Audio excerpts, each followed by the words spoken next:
Cette fois c'est la fin, on se retrouve pour une nouvelle vidéo Lego. Aujourd'hui, une review du coin presse du QGD Ninja coffret aventure. Donc c'est un coffret qui a été sorti en 2021 à l'occasion des 10 ans de Ninjago, comme vous pouvez le constater avec ce logo juste ici, qui a été ressorti tout récemment avec une belle réduction. En effet, au lieu de coûter la modique somme de 18 euros, eh bien il va nous coûter seulement 6 euros. Donc voilà, si je retourne ce coffret, évidemment vous pouvez donc avoir le code barre d'origine qui est juste ici, donc de 16,99 €, pardon, donc pas 18 euros, 17 euros, mais c'est quand même une somme à sortir. Et en finale, au lieu de l'avoir à ce prix là, je vous ai ressorti l'étiquette qui était sur le sachet plastique qui entourait ceci. Et bien vous pouvez le constater, il est au prix de juste ici. Donc voilà, je l'ai refermé évidemment, on l'ouvrira juste après, mais voilà, petit code barre qui nous montre bien, on est à 5,99 € au lieu donc des 17 € demandés. Donc déjà 6 € c'est tout de suite un petit peu plus rentable et un petit peu plus intéressant également, s'il a fallu attendre 4 ans pour l'avoir à ce prix là. En tout cas, on va tout de suite en découvrir son contenu en commençant par la mini-fun de Maître Wu. Juste ici, vous avez la mini-fun de Wu Legacy qui est loin d'être une mini-fun exclusive. En effet, on la retrouve dans pas mal de sets.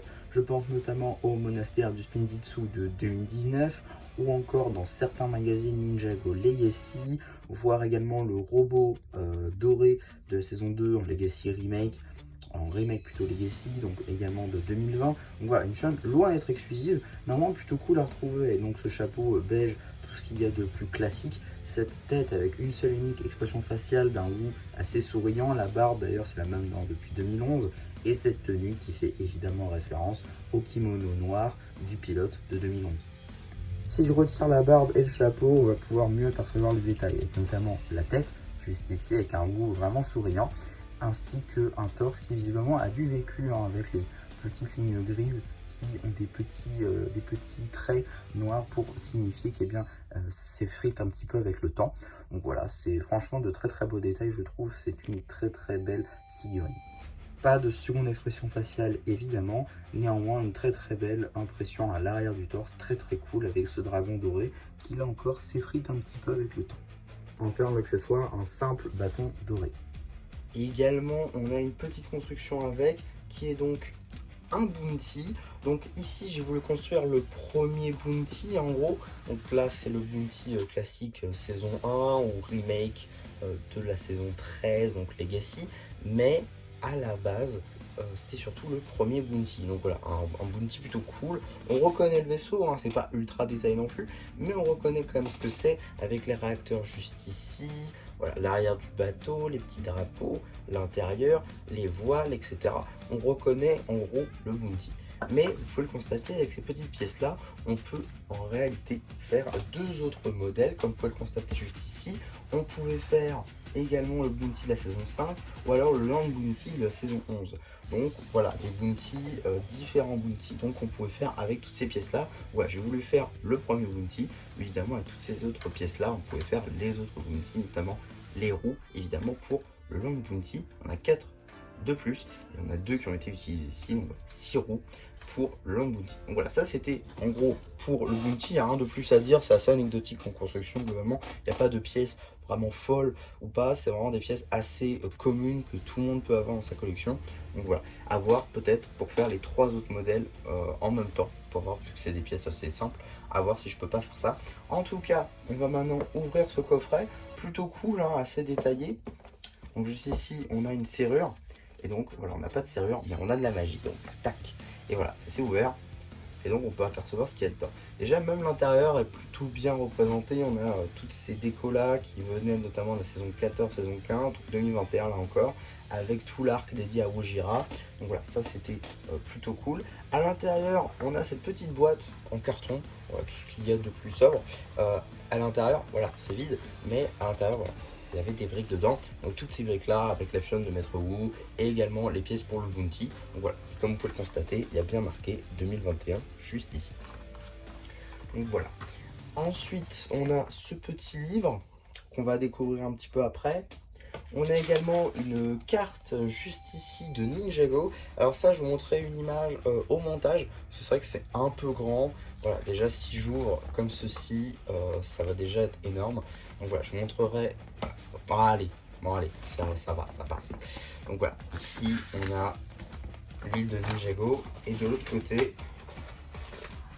Donc en fait, on a deux côtés à cette carte. Donc je vais vous montrer en 4 parties. Donc tout d'abord, on a la page dédiée en gros à l'île de Ninjago en tant que telle, avec pas mal de petites références à l'univers, en passant par ici le peuple poisson, le perroquet ainsi sur le fait qu'il existe et qu'il les a vus. Bon, en gros, voilà, un peu de mythologie Ninjago, la crique des esprits. Voilà, on a également ici le banc d'étoiles implantées, on a également ici la ville de Styx, on a également voilà, pas mal d'autres choses. Également pas mal de petites aventures qu'ont partagées du coup les pirates du ciel ou encore eh bien, le capitaine Soto ou alors les ninjas. Donc voilà, ça c'est plutôt cool. Et de l'autre côté, on a une carte de Ninjago en tant que telle, vraiment avec, si je peux vous montrer ça, ouais, c'est un peu grand, mais ok. Donc là, on a l'île des ténèbres et là, on a l'île de Ninjago avec pas mal de choses, notamment le phare juste ici, notamment l'île inconnue, le temple de la lumière. Voilà, pour le coup, pas mal de localisations qu'on a pu voir à travers Ninjago et donc sa série depuis jusqu'à plutôt donc la saison 14/saison 15. Voilà, avec notamment Merlopia, également donc la mer infinie, également voilà, pas mal de choses. Donc une carte en vrai plutôt sympa pour le coup que j'aime beaucoup et qui irait très bien sur un mur par exemple. Donc ça, bon je l'ai mis là ici, mais ça c'est la feuille qu'il y avait à l'arrière donc du truc, comme les livres d'activité si vous voulez. Voilà, avec un petit bounty, donc ici le Land Bounty qui est représenté. Voilà, 16,99 €, c'est franchement un peu cher pour ce qu'il y avait dedans je trouve. Et on a également les instructions pour les 3 bounty. Donc ici, là, c'est les instructions du bounty que j'ai construit. Mais vous avez également les instructions pour le bounty saison 5 et également les instructions pour le Land Bounty. Voilà, plutôt cool je trouve d'avoir les instructions pour les 3. Donc voilà, plutôt sympa. On va tout remettre ça à l'intérieur. Ça, je vais le plier par contre, parce que j'ai peur que sinon ça s'abîme un peu trop. Tac. Donc la carte, très sympa pour le coup. On remet ça évidemment à l'intérieur. Et on va pouvoir découvrir la dernière chose de ce coffret. Sans doute ce qui fera, comme moi, acheter ce coffret à beaucoup.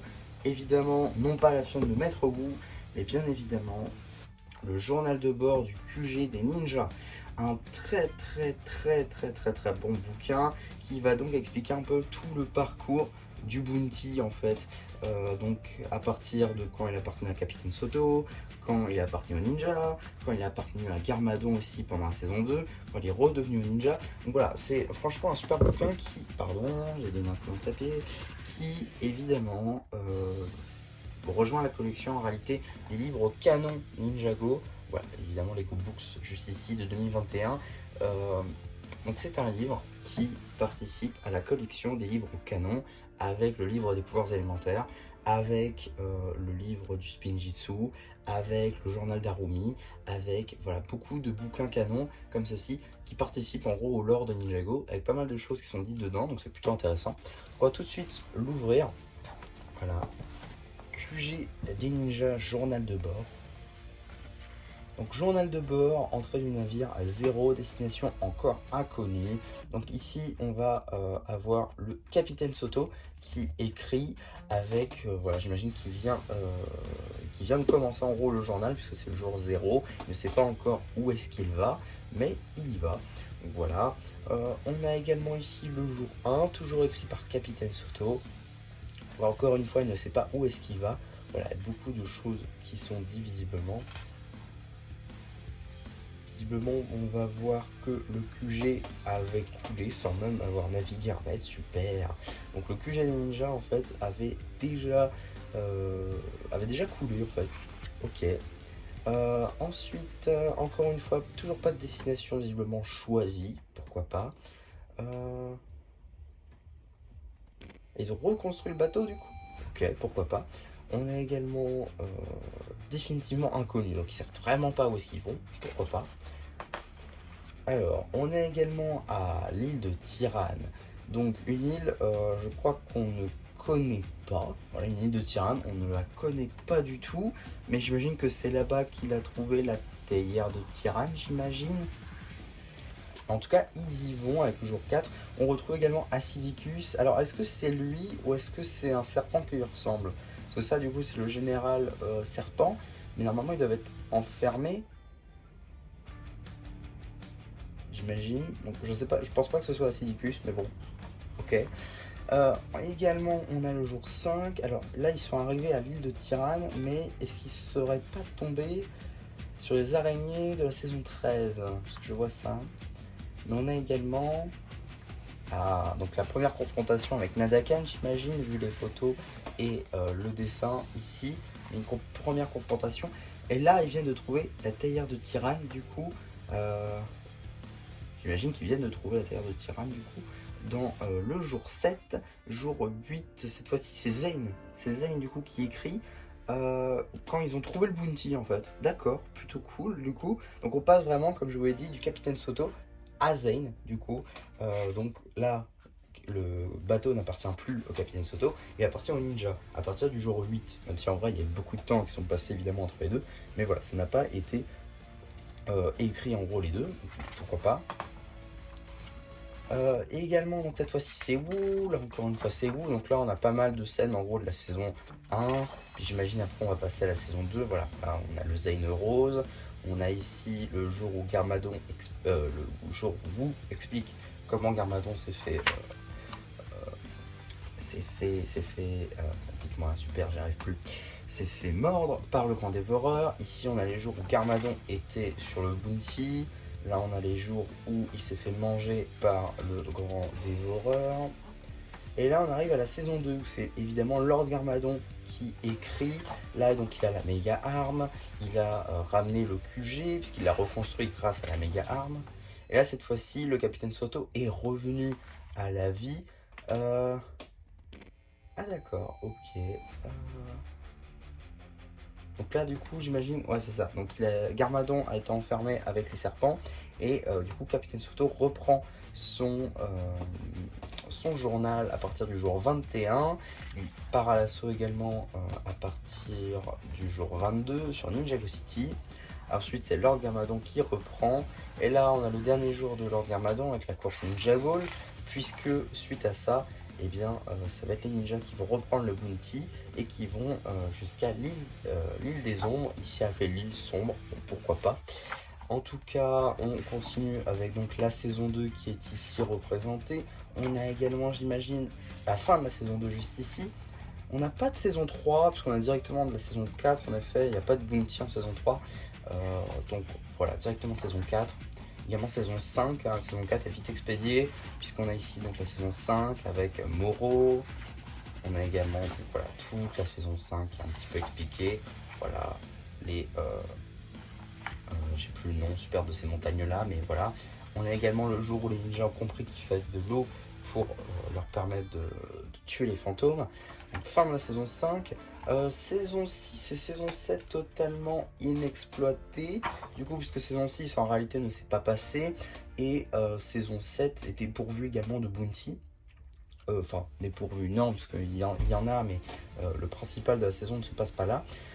Également, donc, du coup, saison 8 directement, avec évidemment la folie amoureuse de Lloyd et Harumi. On a également donc la suite avec le Samouraï VXL qui est en réalité Pixel. On a également donc voilà, petit dessin plutôt sympathique de Nia visiblement qui n'est pas contente vis-à-vis de Harumi. Voilà, d'autres petites choses qui se passent durant la saison 8.